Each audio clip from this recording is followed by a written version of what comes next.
I've got a special treat for you, South Africa. I sat down during the month of Women's Month in August with Disha Jerome. Now, she's a Cape Town blogger, the head writer of Sex in the CT. Now, this blog dives in all things women and feminine life and how to be empowered and uplifted as females. I thought that this was perfectly placed in the month of October, it being Breast Cancer Awareness Month. South Africa, let's share in the love with Disha.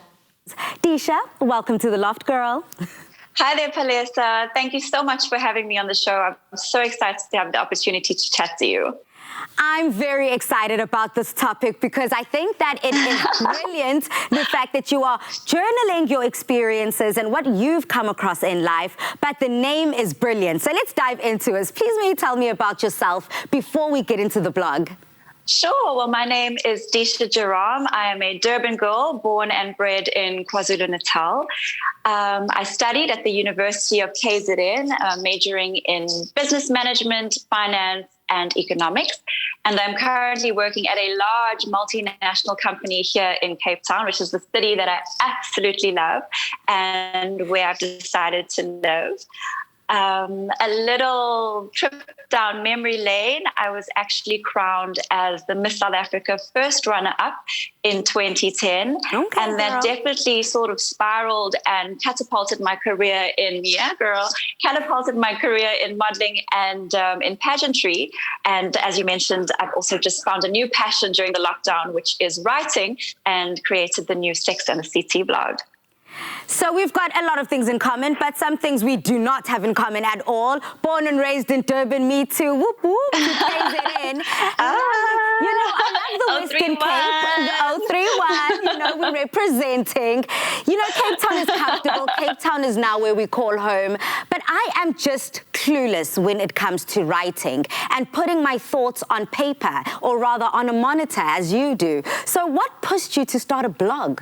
Well, funny enough, my friends have always been saying to me that I should start writing a book because of the relationships and the dating experiences, all the funny stories that I can tell about my experiences thus far. And it was actually on Valentine's Day this year that the idea came to me. One of my girlfriends had recently gone through a breakup, which was particularly difficult for her, having to now spend her first Valentine's Day alone. So I invited her and a couple of the other girls over to my house for a catch-up and a dinner. And let's face it, if you put a group of women together and let them just run wild with their conversations, it always tends to steer to the same thing, which is relationships and dating. I feel like that's just the way that women tend to, or a topic that women really tend to connect on these days.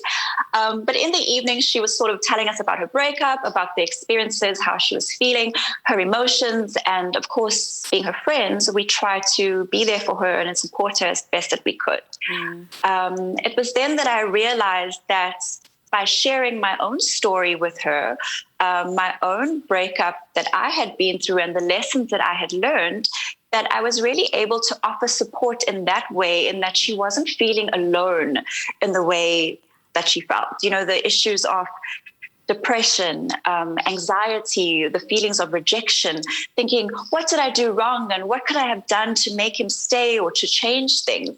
I mean, those are some of the issues that a lot of women go through when dealing with a breakup. But to know that you're not alone in your feelings, to know that you aren't the only one stalking your ex on social media. You aren't the only one checking if he's online or not, if he's blue ticking you. Girl, come for all of us. Come for all of us females. No, but Disha, okay, we can all identify with what you're talking about. We've all seen our girlfriends go through some things, and as soon as we touch base with each other, we just find some healing. There's healing there. But apart from the title of your blog, I need to find out, in what ways did the show Sex and the City inspire it? Well, I think Sex and the City is probably one of the greatest TV shows ever made, and I would recommend it to any young woman out there. I think it's definitely shaped the way that I think and the way that I approach life. I'm absolutely fascinated with the characters of the show. They are so fabulous and so absolutely extraordinary. And I remember as a young girl, I was a little bit underage to watch the show, and I would hide in my bedroom and I would turn the TV down really low, just so that my mom didn't know I was watching Sex and the City. And it was only now that I'm a woman myself and I'm older and expressive in my own ways, do I realize that those crazy conversations that the Sex and the City women are having are the same conversations that I'm having with my own girlfriends. And even though the show was aired in the 90s, it's still, you know, the challenges that they faced in terms of relationships, commitment, women in the workplace, balancing a work and home lifestyle, being a mom and a career-driven woman, those are the same challenges that we're facing today, 20 years later. So there's definitely still a lot of learning that can come from the show and how we approach our life going forward.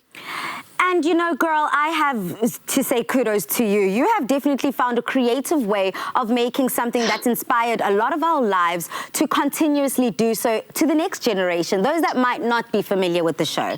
Now, you have quite the readership for such an early stage of your blog. I want to find out from you, it being Women's Month, and of course, referring more specifically to your Instagram question and answer live sessions.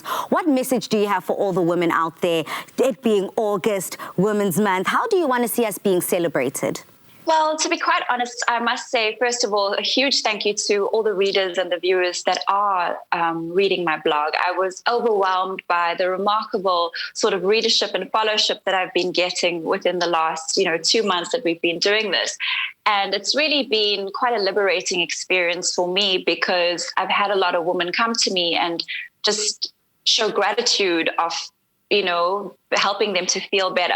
I think one of the biggest things that we can do, and in terms of the challenges that we face, is like our current Miss Universe said not too long ago, to take up space. To not be afraid to express yourself, to not be afraid to live your life as freely and as colorfully as we can. I think South African culture is quite a conservative one, so we often tend to dim our light in order to try and stay relevant, but we should be doing the total opposite of that. We should be applying for that job, even if you think you don't have the qualifications, but learn when you get there, learn on the job. We should be taking risks, and I don't think we're doing that enough. So This Women's Month, as much as we've got so much strife that we're dealing with in terms of what our country is going through with women and women abuse, I think it's time again to take up space and to make the most of what we've been given, the opportunities that we have, and just run wild with it. Running wild like the wild woman that you are, Disha. Thank you so much for joining us. And thank you so much for these wise words. And thank you for that blog, girl. Now I know how I'm going to be spending my Friday nights. Cheers. Yes, Queen. Thank you so much. It was lovely to chat to you. Have a great afternoon.